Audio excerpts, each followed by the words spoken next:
What would you think of a home with our 10 or 12 children? Here's the 20-year-old boy sitting lazily around, and the 19-year-old girl just lazing around and making mom and dad work hard in the kitchen and mow the grass and do everything in the house, and the children all lazing around. What type of home would that be?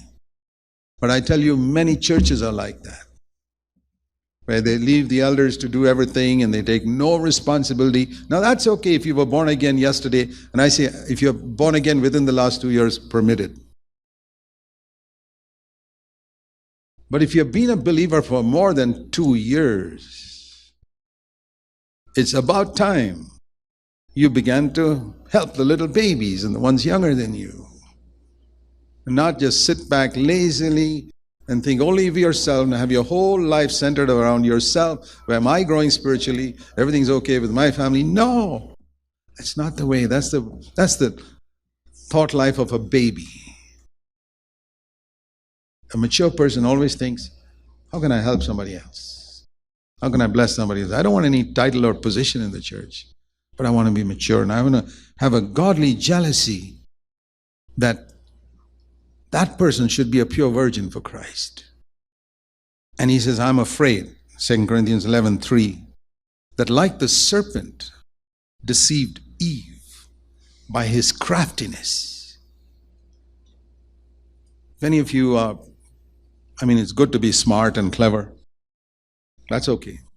But if any of you are proud that you're smart and clever, I tell you, you're no match for the devil. He's smarter than you. He's cleverer than you. He's craftier than you, and he'll make a complete fool of you if you're proud of your smartness and your cleverness. The only person whom the devil cannot tackle is a person who is humble. He's scared of humble people. The only person the devil's afraid of is a humble man or a humble woman. He can tackle all the other Christians. He can tackle the people who are proud of their knowledge and their ability and their spirituality, and every one of them. He's scared of the humble. He was scared of Jesus because Jesus was the humblest man that walked on this earth. He was scared of him. He was scared of Moses in the Old Testament because Moses was a humble man. It's true. So if you really want to overcome the devil, pursue humility. He'll run away from you. He's scared of people like that. Such a man resists that verse, James 4:7. A lot of people know only the second part of that verse. Resist the devil and he'll flee from you. You know what the first part of that verse is? Submit yourself to God. Humble yourself before God. Then resist the devil. He'll flee from you. Because God gives grace to the humble. Now turn to that verse for a moment. James chapter 4. It's important to know these great verses. James 4, it first says in verse 6, God gives grace to the humble. That's the introduction. James 4:6, the last part. God gives greater grace. And that grace, verse 6, is given to the humble. And since God's greater grace is given to the humble, you guys should humble yourselves, submit to God, verse 7, and then resist the devil. And the devil will flee from you. The devil does not flee from most believers, I'll tell you that. He does not flee from most believers' homes. The devil's ruling in many homes. He rules over many husbands and homes. And we need to be reminded of that. I remember once preaching in a conference back in India, that when you get angry, the devil's sitting on top of your head.